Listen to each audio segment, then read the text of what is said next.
शिवसेनेची लोकसभेच्या पहिल्या 8 उमेदवारांची यादी जाहीर झाली। रामटेकची जागा वगळता इतर 7 ठिकाणी शिवसेनेकडून विद्यमान खासदारांना पुन्हा उमेदवारी मिळाली आहे। रामटेकमध्ये विद्यमान खासदार कृपाल तुमाने यांचा पत्ता कट झालाय।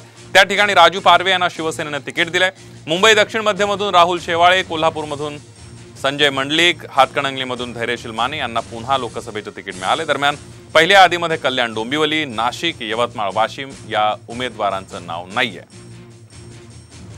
एक नजर टाकूयात शिंदेंच्या शिवसेनेच्या पहिल्या यादीवर। राहुल शेवाळे दक्षिण मध्य मुंबई, सदाशिव लोखंडे शिर्डी, राजू पारवे रामटेक, प्रतापराव जाधव बुलढाणा, श्रीरंग बारणे मावळ, हेमंत पाटील हिंगोली। संजय मंडलिक यांना कोल्हापुरातून पुन्हा एकदा संधी देण्यात आली, तर हातकणंगलेमधून धैर्यशील माने यांनाही पुन्हा एकदा संधी देण्यात आली। आणि या निवडणुकीच्या माध्यमातून उमेदवार म्हणून मला संधी दिल्यानंतर त्यांचा विचार जोपासत असताना हृदयामध्ये माझ्या पुरोगामित्व आहे आणि माझ्या डोक्यामध्ये हिंदुत्व आहे।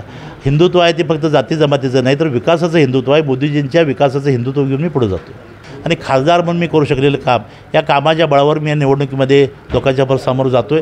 निश्चितपणाने लोक मला पोचपावती देतील याची मला खात्री आहे। महायुतीचे आमचे सर्व नेते, आमचे सर्व मित्रपक्षाचे नेते यांना मी मनापासून खूप खूप धन्यवाद देतो की त्यांनी पुन्हा माझ्यावर विश्वास ठेवून या ठिकाणी आज उमेदवारी जाहीर केलेली आहे आणि निश्चित त्यांनी जो विश्वास आमच्यावर ठेवला तो सार्थकी ठरवण्याचा आमचा मनापासून त्या ठिकाणी प्रयत्न राहील। मला निश्चितपणे एकनाथ शिंदे साहेबांच्यावर आणि माझ्या शिवसेनेवर या ठिकाणी खात्री होती की जे स्वप्न आम्ही एकत्रपणे पाहिलंय, विकासाची घडी ह्या मतदारसंघामध्ये बसवण्याचं काम एकनाथ शिंदे साहेब, देवेंद्रजी फडणवीस साहेब आणि अजितदादा पवारांच्या माध्यमातून आम्ही या ठिकाणी गावामध्ये या ठिकाणी करतोय। मला खात्री होती की मला ते तिकीट मिळणार आणि मी पहिल्या दिवसापासून त्याच्या बाबतीत निश्चिंत होतो। आज त्याचा प्रत्यय या ठिकाणी प्रत्यक्ष स्वरूपात आला।